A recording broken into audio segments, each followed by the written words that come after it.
Good evening. Thank you all for coming tonight in person and online. We'll call this select board meeting for May 10th to order.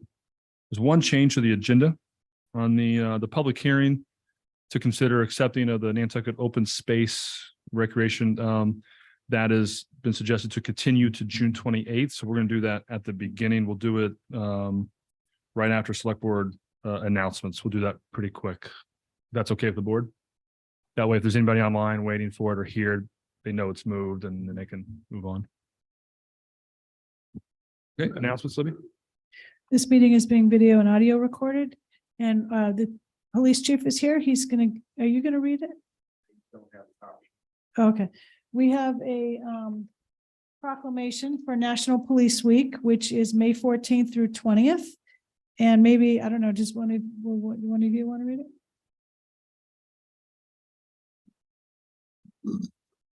I did the Arbor Day recently, so Yeah, I jump in every once in a while now. unless someone else prefers to, okay.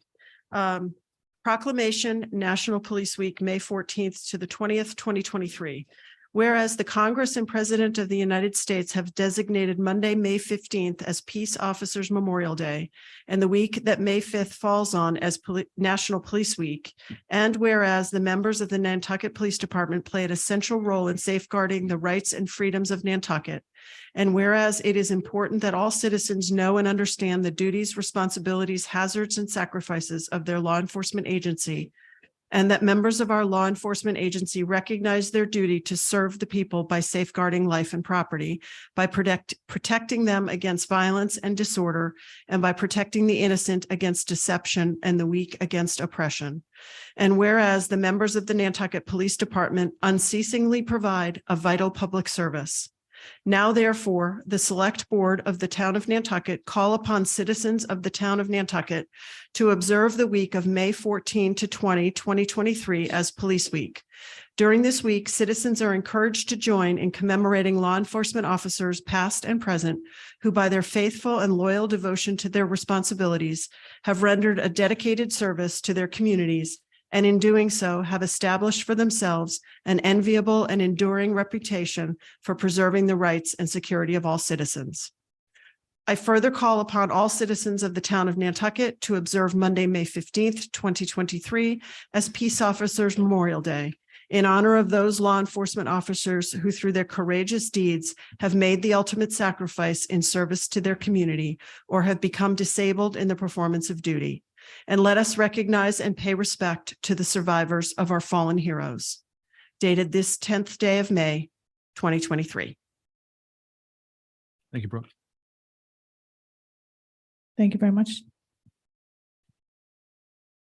The annual town election is coming up. It's scheduled for Tuesday, May 23rd. Polls will be open from 7 a.m. to 8 p.m. at the high school, 10 Surfside Road. We have a number of board, committee, and commission vacancies. If people are interested in applying, there's a timeline in the packet for tonight. It's also online. Their applications are due by noon on Friday, May 19th. So if people are interested in any of these, they're shown on the screen right here. Please apply. And committee appointments, there's a select board committee appointment process. And there's time for applicants to come in and speak on their applications, for the board to ask questions, and committee appointments ultimately will be made on June 28th. Thank you, Libby. So the first select board announcements and comments.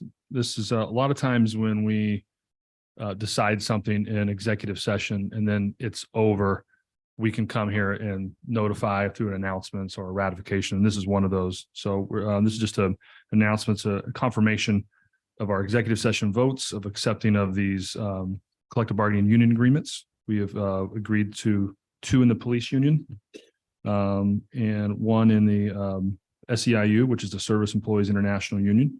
That's our Island Home. And then something that we call AFSCME, which is the American Federation of State, City, and Municipal Employees. has also been agreed upon. And I think that is the Public Works and Sewer. And so those agreements have happened, and that's a good thing. A lot of work goes into that with Brooke. You've been sitting on some of those. Libby and Rick, Mr. Sears, and our HR department, and then all the unions on all. It's a lot of work, and so to see that so 3 or 5 of them have been completed is a great thing. In my couple cycles of this, we have not seen it done this fast ahead of time. So kudos to everybody involved on all sides. Comments?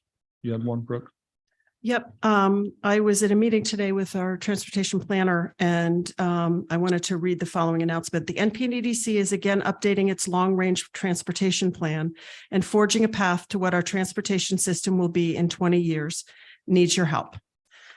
We need your involvement to help bring this vision to life. Take our 5 to 7 minute digital survey and help us make getting to, from, and around our island safer and better for generations to come. Because life is better when we all work and thrive together. And now I'm going to read it in Spanish, and bear with me because the survey is multilingual. So ayúdenos a actualizar la visión de la ISPA para el transporte. El NPDDC está actualizando nuevamente su plan de transporte a largo plazo y forjando un camino hacia lo que será nuestro sistema de transporte, pero en 20 años. Necesita su ayuda. Necesitamos su participación para ayudar a hacer realidad esta visión. Tome nuestra encuesta digital de 5 a 7 minutos y ayúdenos a hacer que llegar, salir y moverse por nuestra isla sea más seguro y mejor para las generaciones venideras. Porque la vida es mejor cuando todos trabajamos y prosperamos juntos. Thank you, Brooke. Any other comments A little rusty. on the board? Okay, we're going to take the public hearing and move it to this part of the meeting. So the public hearing to consider accepting the Nantucket Open Space and Recreation Plan pursuant to State Division of Conservation Services. It was continued from April 12th. There's a request to continue it to June 28th of this year. So moved. All those in favor? Aye. Aye. That passes unanimously. We want to do that early just in case somebody was online or was here to talk about that. So June 28th, that'll be back on the agenda. Follow-up comment from prior select board meetings last week. There was Excuse me, some. Just a minute. Sorry. I have a hand raised from Rebecca.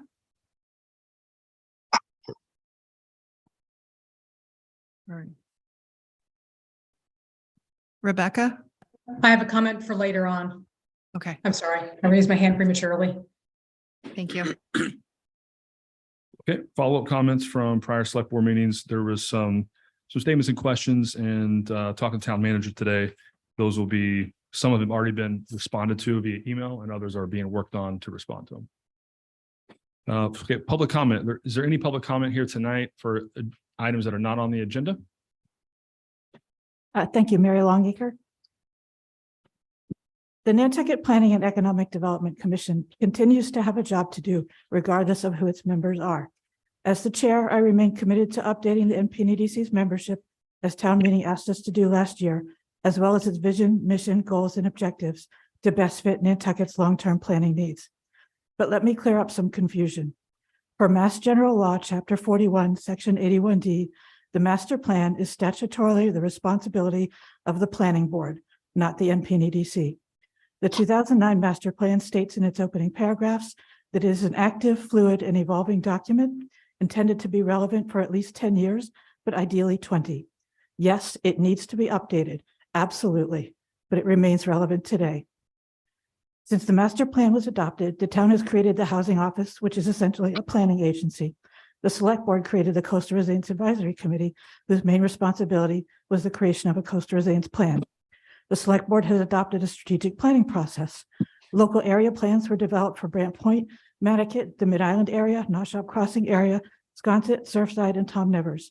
Recently, the NPDC has empowered a work group to create a local area plan for the core residential area, approved an update of the Sconset area plan, and has empowered a work group to update the Nantucket area plan.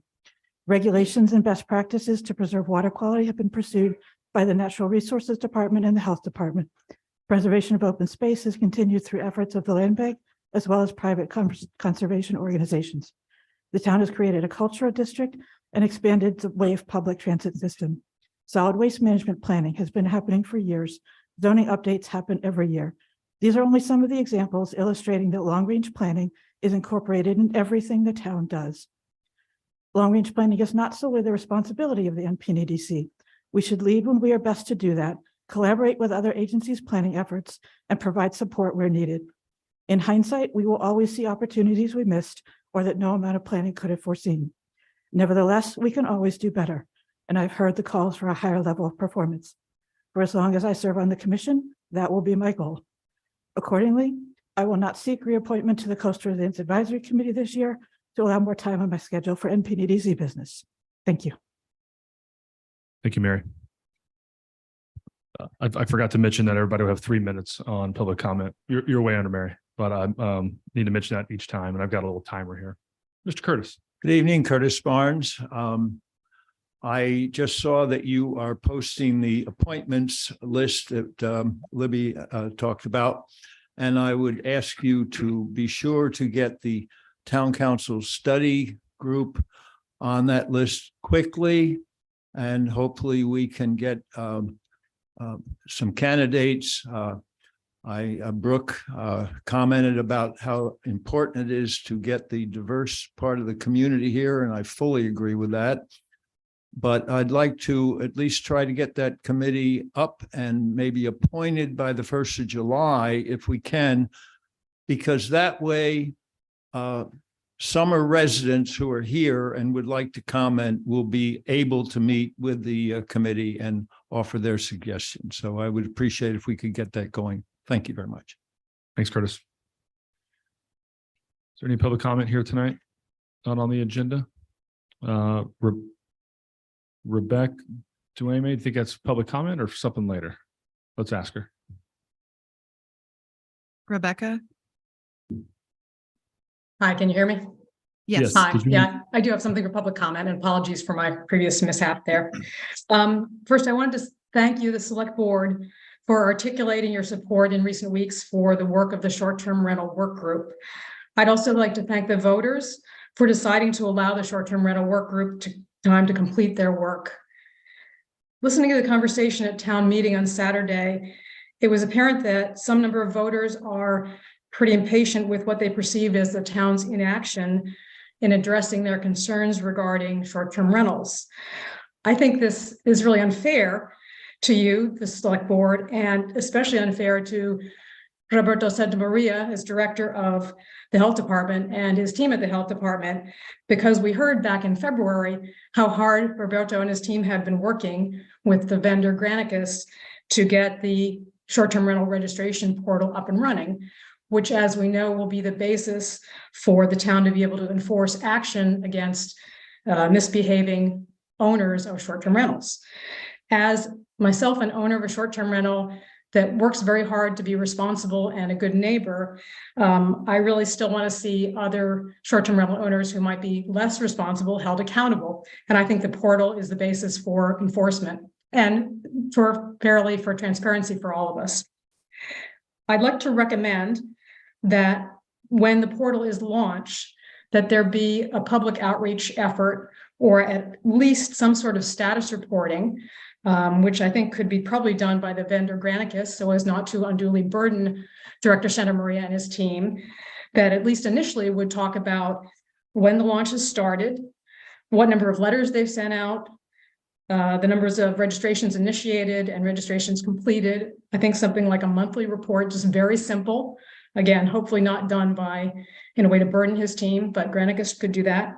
And get the information out there so people can actually see progress. I just think it's a travesty that all this work is being done by the health department and nobody's getting credit for it. So people are frustrated. They'd like to see this progress.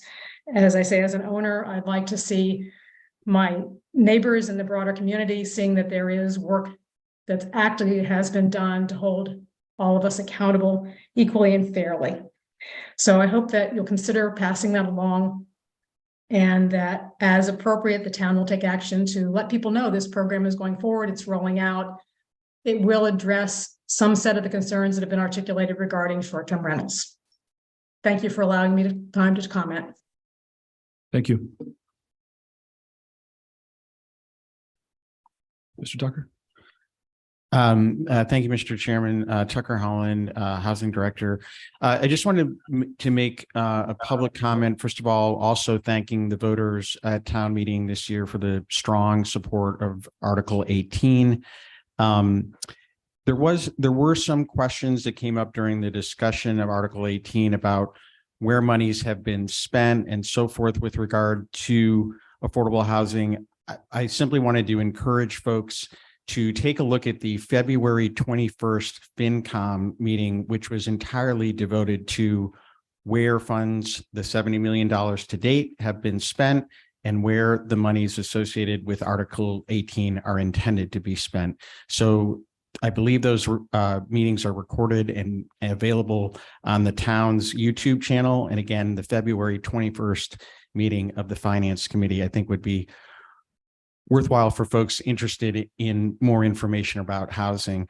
Secondly, I wanted to bring up, and I know that the board doesn't take this matter up until the fall, but simply to put out there at this juncture, when you are considering the residential exemption this fall, some thought might be given to offsetting the impact of Article 18 for the residents of this island.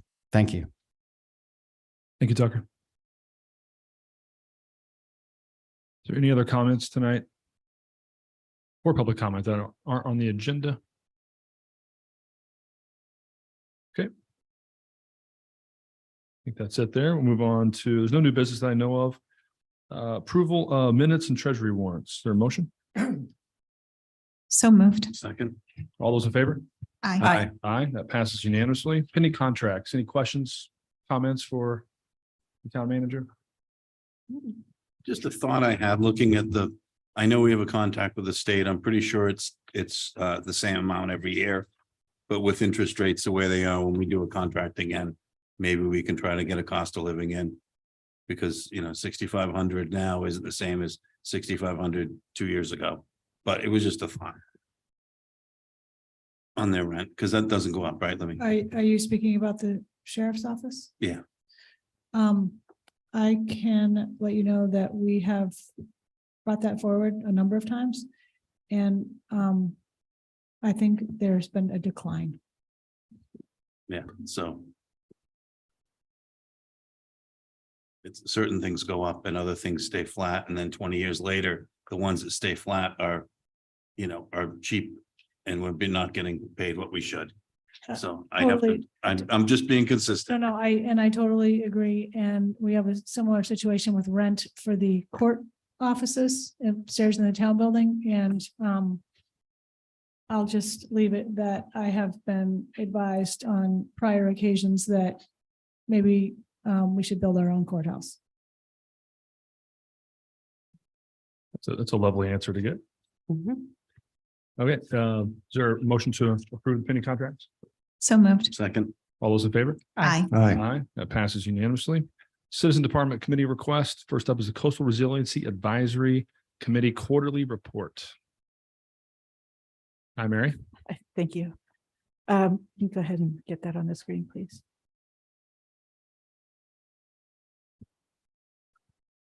So we present a report every quarter as a way of staying in touch with the select board, letting you know what we've been working on, and also letting the public know what we've been working on. Can you go to the next page for the report? And you can just go straight through. Okay, so highlights from the quarter. Leah Hill, to my left here, is the new Coastal Resilience Coordinator. She is replacing Vince Murphy, who's moving into the role of Sustainability Program Manager. And I want to add, from a personal perspective, as chair of the Coastal Resilience Advisory Committee, It has been wonderful to work with Vince, and I'm very happy that his responsibilities are expanding. It has also been wonderful to get to know Leah and begin working with her. She's proved quite capable and interested, and has brought several good things already. So I'm very happy about that transition. We also heard from Provincetown that they were very interested in the work we'd done here, and they'd reached out to Vince to get more information. So that is an instance where we are leading and inspiring other communities, and we're very happy about that. Next slide, please. We had a presentation from the Nantucket Historical Association. They are doing really top-notch work in evaluating their buildings for coastal resilience and other maintenance needs. That work is continuing this summer. So on these slides, I've put links to the various presentations so that if somebody is interested, they can go directly and watch that presentation from the NHA, and also a presentation from the Worcester Polytechnic Institute students that worked with NHA last year. Next slide, please. We also had a presentation from Rachel Freeman, who is our land bank representative on the Coastal Resilience Advisory Committee. She was giving us examples of how we could envision changes on the Washington Street waterfront that would provide flood protection and amenities for the public. So again, there's a link there to the presentation if somebody wants to watch that. Next slide, please. Acclimate presented to us. They're developing a website which would document a coastal resilience walk. Members of the public using the website would be able to get information as they walked along the waterfront. Again, a link to the presentation at the bottom of the slide. Also grateful that Morgan Sale, our coastal technician, and Vince have been monitoring coastal erosion. These results are available on the town's website and are updated periodically. There's also, again, a link to the presentation. So this is just one example showing that the South Shore sewer beds have experienced some pretty significant erosion recently in at least a couple of locations. There are other locations available on the town's website. And we also got, we will be periodically doing updates on the Coastal Resilience Plan progress. You can go ahead and go to the next slide there, please. So in red, which may be an unfortunate color choice, that simply indicates that those are projects that are slated to start in 2022, 2023, and 2024. And then the other colors indicate whether things are complete, ongoing, in progress, or not started yet. There's one more slide to that. And again, this is available in the packet for anybody who wants to look, and there was a link earlier to download the Coastal Resilience Plan or to view the presentation. And finally, our closing slide. As always, we asked if there are any issues for which the select board would like our advice. And we have meeting notes there. We meet generally on the second and fourth Tuesday of the month at 10 a.m. via Zoom. A link to where you can get those agendas. Leah's contact information for any input or questions. And finally, our recommendation that has been existing for several years now to the select board about how to incorporate resilience for sea level rise into planning. Thank you very much. Do you have any questions for Mary or anybody else? I had one question just on the sewer beds. Like, we knew this is one of the big threats of coastal resiliency. And this is just me as a clarification. So when I used to live in Tom Nevers and sometimes in Surfside in the winter, like, you're thinking, oh my gosh, it's, I've never seen it erode this much. And then it kind of builds back up in the summer. How do you guys test for that? So Thank you. Overall. No, thank you, Jason. That's an important point to clarify. We're not measuring the beach. We're measuring the retreat of the coastal bank. The bank never comes back. Okay. So it's an issue that's very hard to quantify as to the width of the beach or the position of the tide line. So that's not what we're measuring. So we're measuring the erosion that cannot be rebuilt. Right. Thank you for asking. Yeah, thank you. It's not just a visual from what we see. Any other comments or? Yeah, I think if people are interested to look at the Washington Street, I think that presentation was particularly impressive because it showed the differences changes would make, putting a gate at the end of the wharf versus not doing that versus doing something at the end. It was really, we had various scenarios and it was really good. And the other thing I would recommend is that we try to talk Mary out of leaving CRAC because she does a really good job. So how much time do we have to get you to change your mind? All right, so I'm gonna work on you. So you're saying there's a chance? All right, she didn't say no. We've got that on tape, but no, she's done a great job and she would be missed.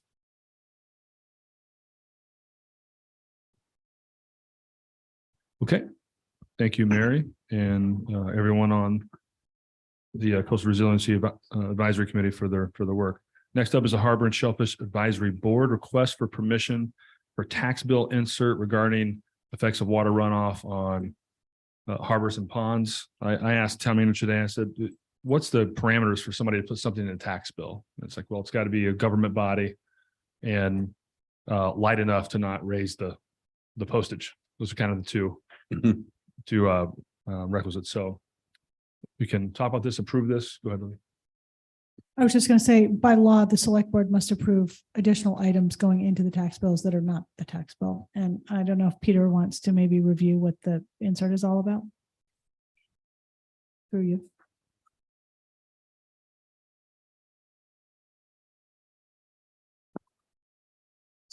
Here, can you hear me? Yeah. Okay.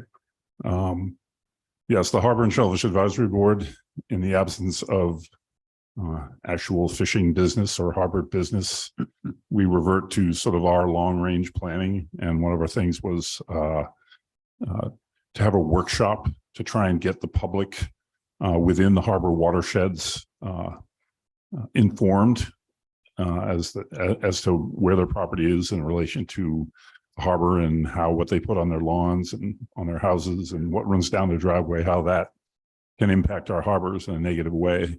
And so we are proposing to have a workshop, hopefully in this room, where we invite people to come here and we can show them how look on the town's GIS website to find their property, just to give them a little perspective. And we hope to have maybe David Gray. We hope to have members of the Land Council, maybe Mr. Carlson from the Natural Resources Department, to help with answering questions.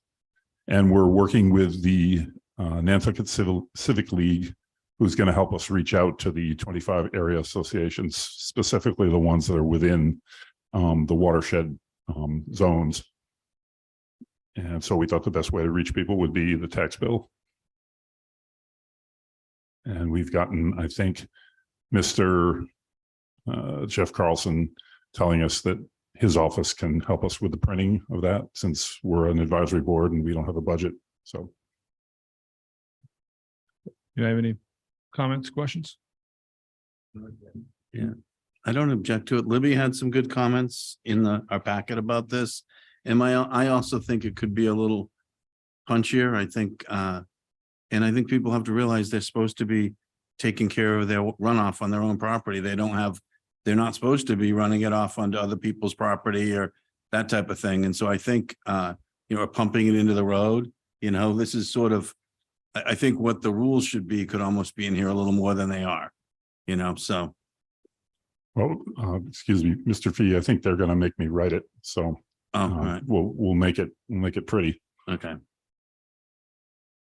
So this isn't the actual insert. I think it needs a little bit of work, but I think the content is pretty much there, and the concept of getting it into the So this doesn't need to come back. It's like you're going to work on it. It'll be fine and go through. Yeah. Yeah, which would be great then. I'm in favor of it for Yeah. sure. Me too. Can I say one more thing? Yeah. The map isn't comprehensive. The map is just to sort of give people an idea of this is what we're looking at. We didn't think that we could get the whole harbor watershed protection district on a little tiny half sheet. So we thought, okay, here, just to give you guys an idea. So. Okay, great. Well, it needs approval. Is there a motion? So. Second. All those in favor? Aye. Aye. Aye. Great idea. Thank you. Thank you, Peter. Thanks for seeing us. Okay, next up, we have resignation acceptance for short-term rental work group. Motion to accept the resignation, send a letter of thanks, and re-advertise. Can we Second. get it in with our other appointments, or do we need to do it faster? I think it's just a Board of Health appointee. Yeah. Oh, It's a okay, Board of Health issue. gotcha. Did you make the motion? I seconded it. Okay, all those in favor? Oh, was that for discussion? Just to clarify, the Board of Health seat is a non-voting member on the short-term rental work group, so it doesn't impact the voting balance of the group. So just the public should know that. Yeah. And in that Right. case, I remember aye. that. Excellent point of clarification. All those in favor? Aye. Aye, that passes unanimously. We've already done the public hearing. Quick comment. I'm Sure. sad to see Mary leave because I think her voice and her opinion was important. But I've also seen a few of the emails going back and forth from some of the members, and I think, they realize she's important. They realize Julie is important. And some other people who are a little, sort of a little on their side. So I think that group is, sort of poised to do the right thing. I feel like they're reaching out saying, please show up, please make sure you're here. We all need to agree on this, or this isn't going to work. So, I hope that, Mary's spirit is not lost from that committee, because we still have to get a vote. So. Okay, town managers report, classification and compensation study presentation. Thank you. This study was initiated at the request of the board in 2021 in order to evaluate town compensation levels as compared to comparable municipalities, and in recognition of the increasing difficulty the town is having in recruiting and retaining staff, especially with positions that require a high level of experience, expertise, and knowledge. The study does focus on, it's a town-wide study, although the focus is mostly on non-union positions. However, the data gathered has been useful for current collective bargaining negotiations. The study took a little longer than we originally anticipated due to the difficulty in gathering data. We had originally hoped that we could establish a so-called Nantucket factor to help us with the application of such a thing to compensation of town employees. However, that ended up not being definitively established. It just ended up having way too many complications. However, as will be reviewed during the presentation, we try to address a Nantucket factor by taking into consideration how the ranges within the classification groups that are known as bands, which will be explained in a moment, are applied to positions. At this point, because the study took longer than anticipated, the data is over a year old now, so it's out of date. And as evidenced during our current recruitment process for high-level positions such as Chief Technology Officer and Public Works Director, we are going to need to already take a relook at these probably mid-year during fiscal 2024. We can't overemphasize the severity and seriousness of our difficult staffing situation. It is causing a lot of delays, complications, problems, too many people spending too many times on things that isn't really what they are supposed to be working on because there's nobody else to do those things. So I'm going to introduce Assistant Town Manager Rick Sears. He's going to take us through the study via a deck that is in your packet, and we'll show it right here on the screen. Rick. Great, thanks, Libby. Can you go back one page, please? There you go. Great. So the presentation breaks down into sort of three parts. First, the goals, overview, and structure of the study. Rick, could you step a little closer to the mic? First, the goals, overview, and study of the structure. And then the Siegel recommendation and the town administration recommendation and how that compares to the union settlements that you referenced earlier, Mr. Chairman, and then the request for approval. I'm going to be able to skip over some of this because Libby covered this. So yes, we did this study at the direction of the select board. It's by human resources consulting firm Siegel. They have done dozens and dozens of these classification and compensation studies for municipalities across the country. It was complex and comprehensive and did take longer than we expected it to, not just because of the data gathering that Libby talked about, but it took us a lot longer to get the job descriptions in a place where they could be useful. But I think that was time well spent because now we have a much better idea of the competencies required for various roles in the town. And I think it'll pay us back dividends going forward. Just to restate the goals of the study. So primary goal is to ensure that we pay market competitive salaries and that we have internal salary structure alignment. So the latter piece is about people in the same in positions with the similar roles and responsibilities get paid like amounts. We wanted to simplify the classification structure, and we've definitely accomplished that goal. And I think we have a much better framework on which to base future compensation decisions now. Through those improved job descriptions, we now can better identify paths for career progression for people, because we know what competencies, we know what they're actually doing. And hopefully we can, when we have a vacancy in a more senior position, maybe we can move those people up to that. And then finally address the recruitment and retention. As Libby mentioned, we have 45 open positions in town departments, and we had greater than 30% turnover in staff in calendar year 2022. There were 316 people in the study, 256 of them represented, 60 of them non-represented, so non-union. It is a custom study, so it's not an off-the-shelf thing we got from Siegel.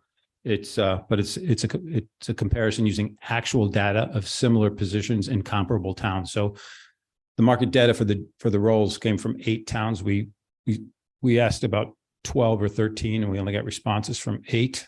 And then Siegel also used 3 published salary surveys to deliver their recommendation. This presentation, what we're talking about here today is just 40, what we're going to ask for approval for is 49 non-union positions. So that's what we're covering today.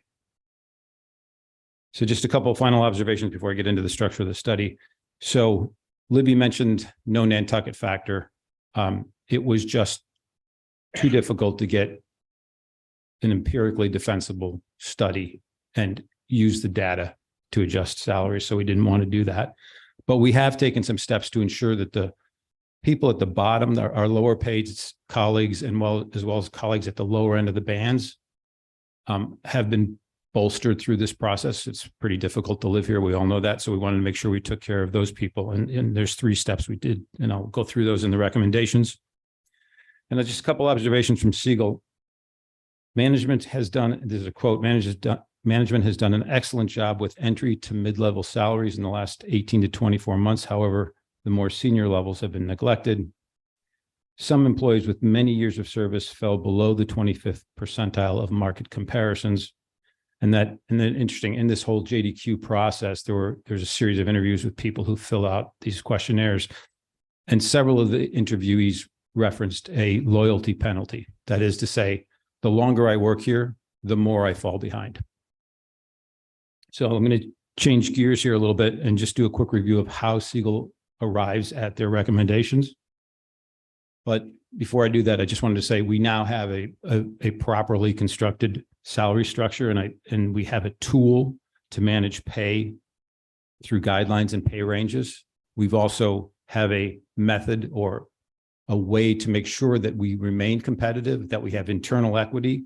And I think perhaps most importantly, we have increased the transparency of our pay decisions, and then generally we just have a much better understanding of our compensation structure.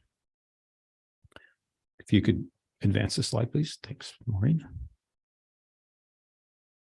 So you've seen, these are Siegel slides. You've seen these before. I'm just going to step through it really quickly as a reminder. So job descriptions are created. They're placed in the Siegel job evaluator, which groups jobs based on 8 compensable factors. They then go out to the market. We get the market data back for similar positions in comparable towns. And then we develop the pay structure out of that. You'll see that bottom bar only maps to the left side of the page to the non-represented jobs, because of course the represented jobs are, their pay structure is developed through the collective bargaining process, as Libby had mentioned.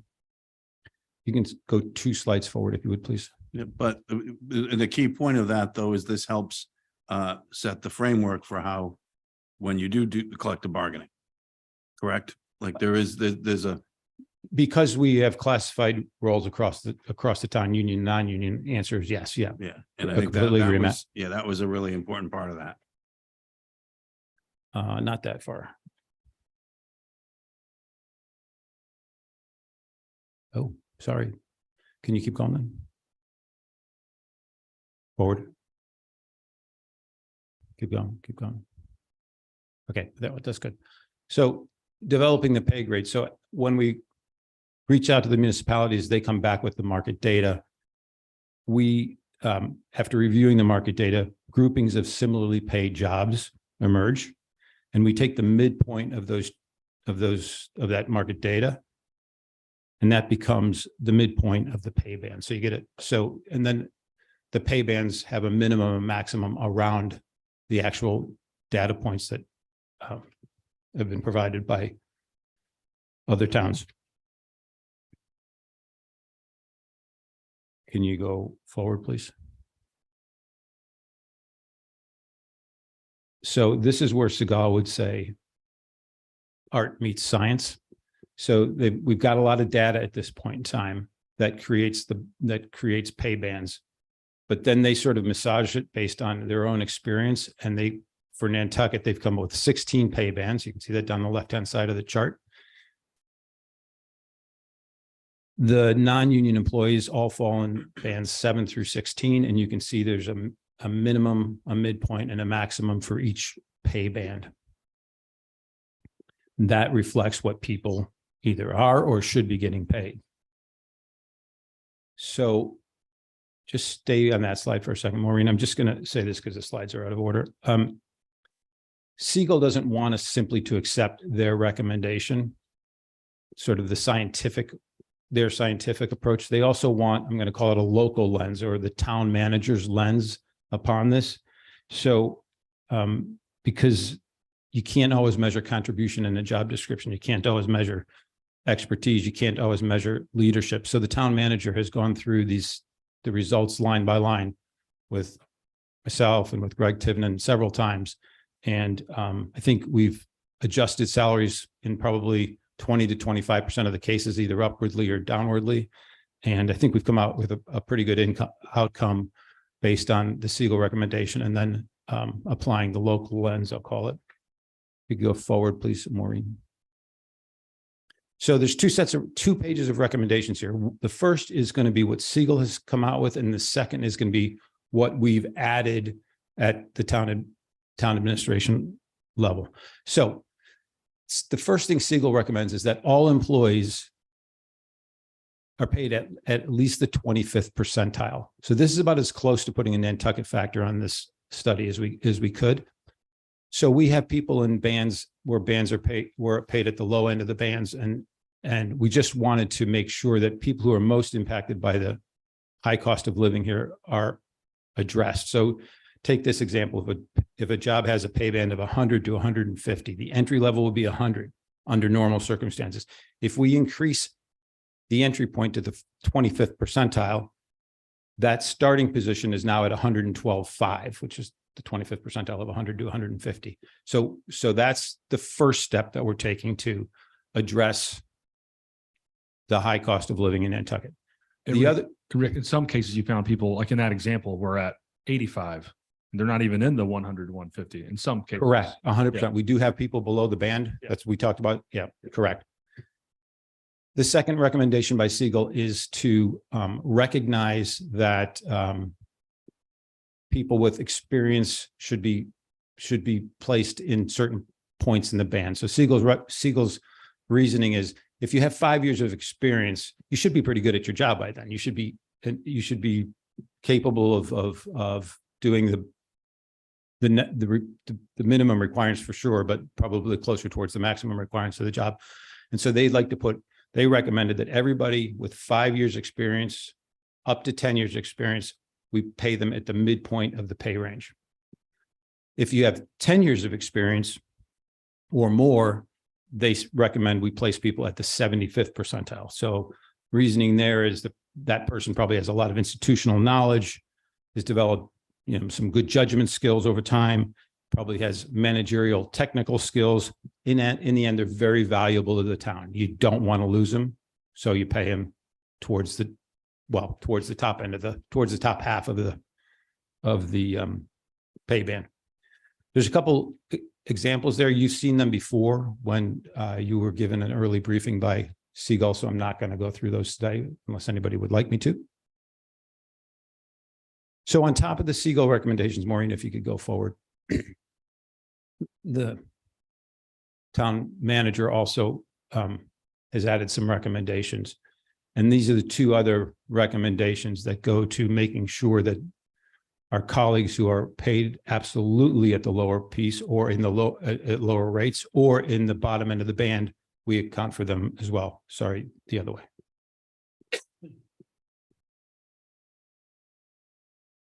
That one right there. Great. That really blew. All right. So what we wanted to do is if an employee, so let me back up. As Libby mentioned, the data is a little bit stale. It's somewhere between a year and 2 years old. We also have inflation, 8.5% last year, still trending at 4 or 5% this year. So we wanted to make sure we did something for everybody because not everybody gets a recommendation in this Eagle study as for an adjustment. So if you fell below the midpoint of the Siegel pay band that you're grouped in, we're recommending a 4% raise plus a $2,500 market adjustment. If you fell above the midpoint, you just get the 4% increase. So, and then there's one other recommendation. If after all of that, you're still paid less than $100,000, we're going to give you another 5% increase. So we're really trying to make sure that the people at the bottom end feel supported in how this compensation study has come out. So if you could just flip the page, I just want to show briefly how that maps to with the unions where we have completed negotiations. Wow.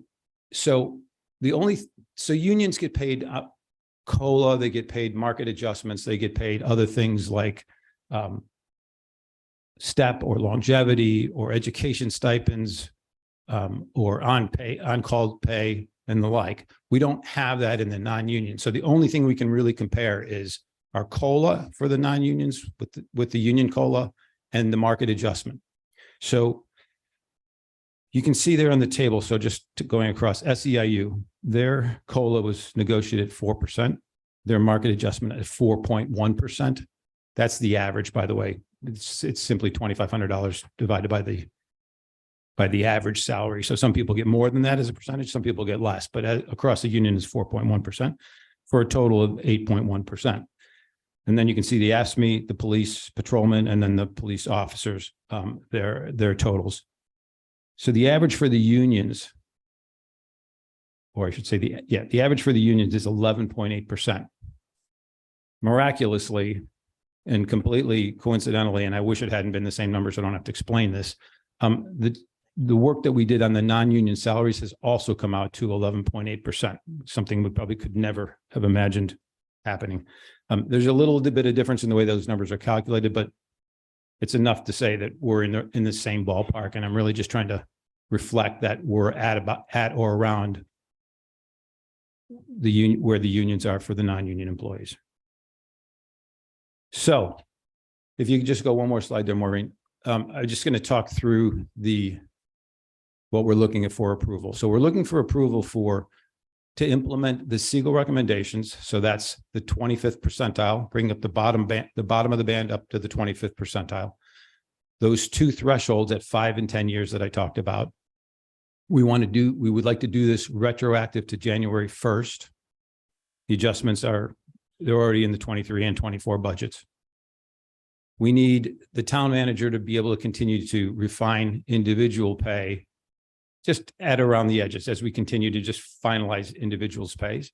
And then we also need to, and I didn't want to put it on the page twice, but what's on the previous page, which is the 4% plus the 2,500 if you fall below the midpoint, the 4% if you fall above the midpoint, and the extra 5% if you're still making less than $100,000 after all those adjustments. We think we can implement this pretty quickly, like in the next three or 4 weeks, Brian, I hope. Yep. And so that's it. I'm happy to take any questions or turn it back over to you, Mr. Chairman, or to Libby. Questions or comments from the board? Or Libby, did you want to add? you just turn on your mic? Maybe I will add just really quick. Rick spent a major amount of time on this, and I really want to thank him for that. And we've all been working hard on this because it's really important for our recruitment and retention purposes, especially with the higher level positions, but also across the board. Rick, a lot of this depends on the competitive information from other towns and so forth. Are you comfortable in the validity of that? Sometimes when I work with this type of information before, you're never quite sure if you're getting the right information from other people. That's why I flagged earlier on the importance of those job descriptions, so that when those job descriptions went out to comparable towns, which include things like Hyannis to Chatham to Aspen, that when we sent our job descriptions out, that people gave us their actual pay for a position that replicates ours. So in that respect, yes. However, I do think the pay data is stale. I think we're at least a year behind. So I think it's good.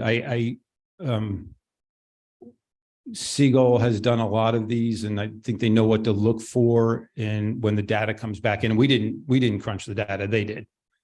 So yeah, I'm pretty confident that it's the right numbers for a year and a half ago. Yeah, thank you.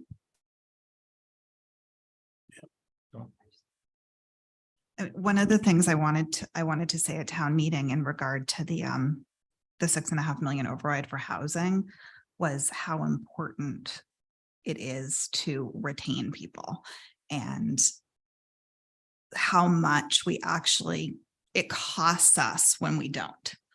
So I think that that this is a much needed adjustment, and hopefully pairing this with having more attainable and affordable, accessible housing on the island will get us into a better place where we're not seeing so much turnover.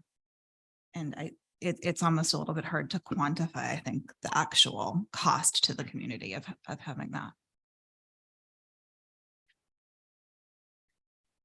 Brooke?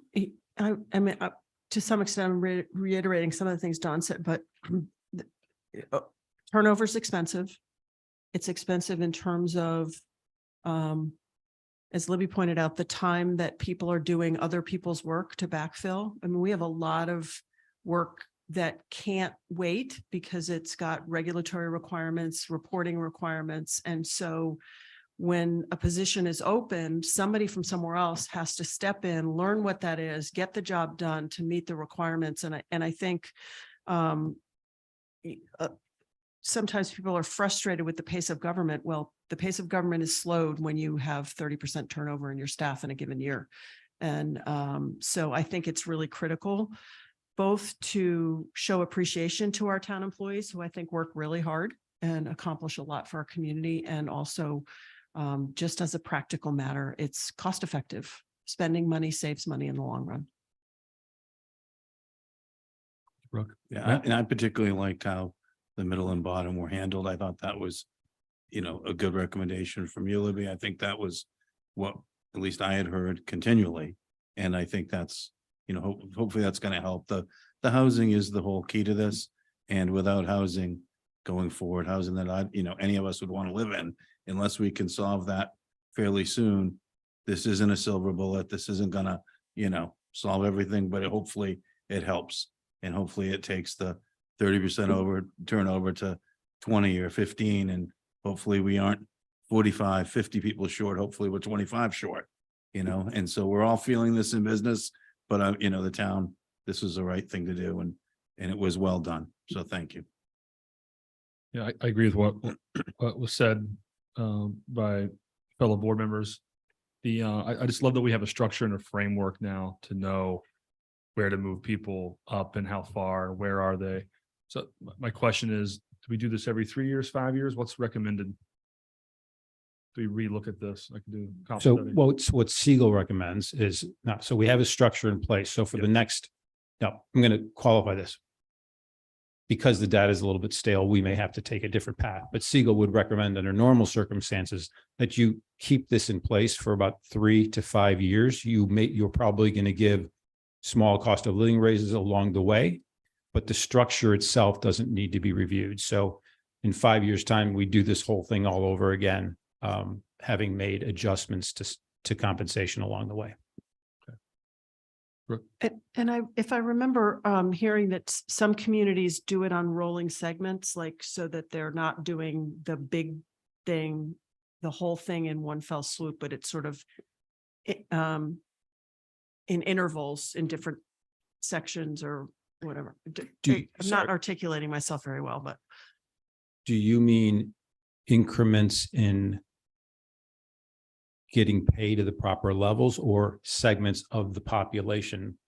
I guess step up. rather than reevaluating all positions in 1 year, Okay. doing a portion of them so that it's an ongoing project that happens almost all the time, but in portions rather than as a big thing that's stale. Yeah, I don't recall Seagull recommending that, but certainly I don't see any downside to doing it that way. I think that makes sense for like the city of Boston, right? It's so big, you got to do it in thirds, you know, like, to me, that's the Athenaeum approach. They paint the outside a third, a third, and a third every year. So they're always keeping up on it. Any other questions or comments? Thank you, Rick and Libby and everybody who worked on this. Do we need a vote of? Oh, yeah, I'm support? sorry. Yes. Yeah. They have it right here. Yeah. Yeah, I'm happy to make. Sure, go ahead. Libby was jumping across the table at you. Ready to move on? She did a lot of work. She was ready. Yeah. Get us out of here. Before 6:30. So I move that the select board vote to accept the compensation and classification study as presented to the board, and that pursuant to the provision of section 3.1 of the town and county personnel policy, that the town manager be authorized and directed to implement the study as presented to the select board at the meeting on May 10th, 2023. Second. All those in favor? Aye. Aye. That passes unanimously. Thank you, everyone who was all involved with that. Select board reports and comments. Any committee reports? Comments? One comment, sort of from, I guess it's a Board of Health comment. You know, you look outside today, it's a beautiful day and people are starting to get out more and more. It's wonderful. But at the same time, the incidence of tick-borne disease in this island has risen in the last year. A lot of it has to do with global warming, the fact that we're inside for long periods of time. And so the statistics went down. The point is, be careful, check yourself every day. And the Board of Health or the health department is an absolutely wonderful on-site educational program. And I really recommend that you all take a look at that. I'm not going to give you an hour lecture tonight. It's just nice that we're actually maybe getting home when the light is still on. So I would recommend go to the website. There's great information about prevention of tick-borne disease. Thank you, Malcolm. It's a great reminder. If 5 people hear it, be like, oh yeah, I need to start checking myself or my kids. It helps. Thank you. Any other committee reports, comments from town meeting? Libby? Just about town meeting. In the next couple of weeks, I'll have for you a little follow-up summary. It's not quite ready yet. And there was a bit of internal emailing around today about a kind of a debrief with certain officials and staff. So I'm going to try to get working on that too, with any recommendations that come out of that would come back to the board or whoever. So just to mention that. I'd like to express my appreciation to the planning board and the finance committee for the, I don't know how many untold hours they put in the public hearing and review process of the warrant, and to remind the community that those meetings are always available and open to the public for your education ahead of town meeting, on the details of why motions have been prepared the way they have been, and what the discussion is around the impact on planning and finance of the town well ahead of town meeting. Thank you, Brooke. Anything else? Okay, motion to adjourn. So moved. There a second? Second. All those in favor? Aye. Aye. Thank you. 6:29.